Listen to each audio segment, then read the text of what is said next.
ವಕ್ಫ್ ಬೋರ್ಡ್ನಿಂದ ರೈತರಿಗೆ ನೋಟಿಸ್ ಜಾರಿಯಾಗಿರುವಂತಹದ್ರ ವಿರುದ್ಧ ಬಿಜೆಪಿ ಜಿಲ್ಲಾ ಮಟ್ಟದಲ್ಲೂ ಸಹ ನಮ್ಮ ಭೂಮಿ ನಮ್ಮ ಹಕ್ಕು ಘೋಷವಾಕ್ಯದ ಅಡಿಯಲ್ಲಿ ಹೋರಾಟವನ್ನ ಆರಂಭ ಮಾಡೋದಕ್ಕೆ ವಿಜಯಪುರದಲ್ಲಿ ಸಚಿವ ಎಂಬಿ ಪಾಟೀಲ್ ಅವರು ಸಹ ಪ್ರತಿಕ್ರಿಯೆಯನ್ನ ಕೊಟ್ಟಿದ್ದಾರೆ.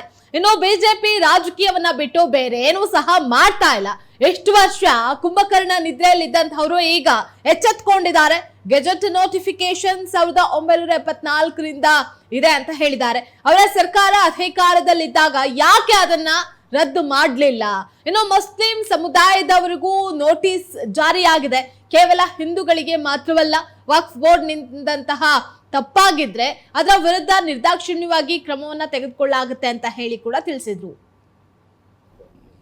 ಮಾಡಲಿಲ್ಲ, ಅವ್ರ ಪೀರಿಯಡ್ನಾಗೂ ಮಾಡಿದ್ರು. ಅವಾಗ ಯಾಕೆ ಮಾಡಲಿಲ್ಲ ಹೋರಾಟ?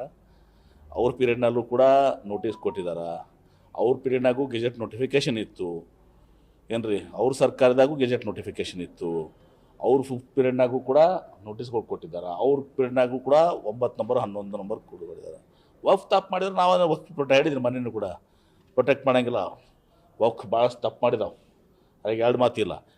ಎಲ್ಲೆಲ್ಲಿ ವಕ್ಫ್ ತಪ್ಪು ಮಾಡಿದೆ ಅದನ್ನು ಸರಿಪಡಿಸಲಿಕ್ಕೆ ನಾನು ಈಗಾಗಲೇ ಟಾಸ್ಕ್ ಫೋರ್ಸ್ ಕಮಿಟಿ ನಮ್ಮ ಜಿಲ್ಲೆಯಂತೂ ಮಾಡಿದ್ದೀನಿ. ಮುಖ್ಯಮಂತ್ರಿಗಳಿಗೂ ಕೂಡ ಮೊನ್ನೆ ಅವ್ರಿಗೂ ಕೂಡ ಹೇಳಿದ್ದೀವಿ, ಎಲ್ಲಿ ವಕ್ಫ್ಗಳು ತಪ್ಪು ಮಾಡಿದಾವೆ ನಿರ್ದಾಕ್ಷಿಣ್ಯವಾಗಿ ಕ್ರಮ ಕೈಗೊಳ್ಳುವಂಥದ್ದು. ಯು ಆರ್ ನಾಟ್ ಪ್ರೊಟೆಕ್ಟಿಂಗ್ ವಕ್ಫ್. ಮತ್ತು ವಕ್ಫ್ ಬರೀ ಕೇವಲ ಹಿಂದೂಗಳ ಆಸ್ತಿ ಅಲ್ಲ, ಮುಸ್ಲಿಮರದು ಅನೇಕ ಆಸ್ತಿಗಳು ಆಗಿದ್ದಾವೆ. ಆದರೆ ಬಿ ಜೆ ಪಿಯವ್ರು ಕೇಳೋದಿಷ್ಟೇ, ನೀವು ಇಷ್ಟು 74ರಿಂದ ಇಲ್ಲಿತನ ನಿಮ್ಮ ಮ್ಯಾನಿಫೆಸ್ಟೋದಾಗ ಯಾಕೆ ಹಾಕಿದ್ರಪ್ಪ? ನೀವು 2014ರಾಗ ಮ್ಯಾನಿಫೆಸ್ಟೋದಾಗ ಹಾಕಿದ್ರಿ. ಶೋಭಾ ಕರಂದ್ಲಾಜೆ ಪಾರ್ಲಿಮೆಂಟ್ನಾಗ ಕ್ವಶನ್ ಕೇಳಿದಕ್ಕೆ ಮೈನಾರಿಟಿ ಅಫೇರ್ಸ್ ಮಿನಿಸ್ಟರ್ ನಕ್ವಿಯವ್ರು ಉತ್ತರ ಕೊಟ್ರಿ. ಅವಾಗ ಎಲ್ಲಿ ಹೋಗಿತ್ತು ನಿಮ್ಮದು ಹೋರಾಟ? ಅದು ಇವ್ರದ್ದು ರಾಜಕೀಯ ಪ್ರೇರಿತ. ಕಾಂಗ್ರೆಸ್ ಸರ್ಕಾರ ಇದ್ದಾಗ ಎಷ್ಟು ದಿವಸ ಕುಂಭಕರ್ಣ ನಿದ್ದೆ ಮಾಡಿದ್ರು ತಾವಿದ್ದಾಗ. ತಾವು ನೀವಿದ್ದಾಗ ಯಾಕೆ ಮಾಡಲಿಲ್ಲ ಇದನ್ನೆಲ್ಲ?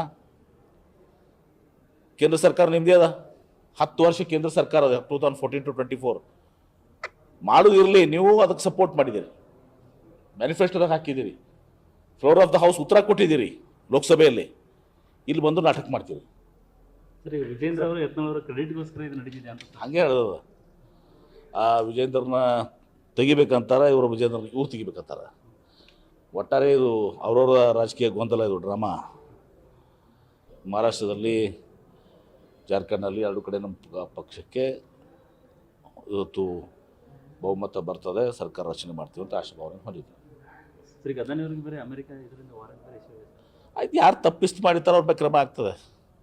ಯಾರು ಪ್ರೊಟೆಕ್ಟ್ ಮಾಡೋಂಥ ಪ್ರಶ್ನೆ ಬಂದಿಲ್ಲ. ಈಗ ಯಾರು ತಪ್ಪು ಮಾಡ್ತಾರೆ, ಅವ್ರು ಯಾರೇ ಇರಲಿ, ಅದಾನಿ ಇರಲಿ, ಅಂಬಾನಿ ಇರಲಿ, ಬೇರೆ ಯಾರೇ ಇರಲಿ, ಅವ್ರ ಮೇಲೆ ಸ್ವಾಭಾವಿಕವಾಗಿ ಅದು ಒಂದು ದಿವಸ ಅವ್ರಿಗೆ ಶಿಕ್ಷೆ ಆಗಬೇಕು ಅಥವಾ ಕ್ರಮ ಆಗಬೇಕು ಅವ್ರ ಮೇಲೆ.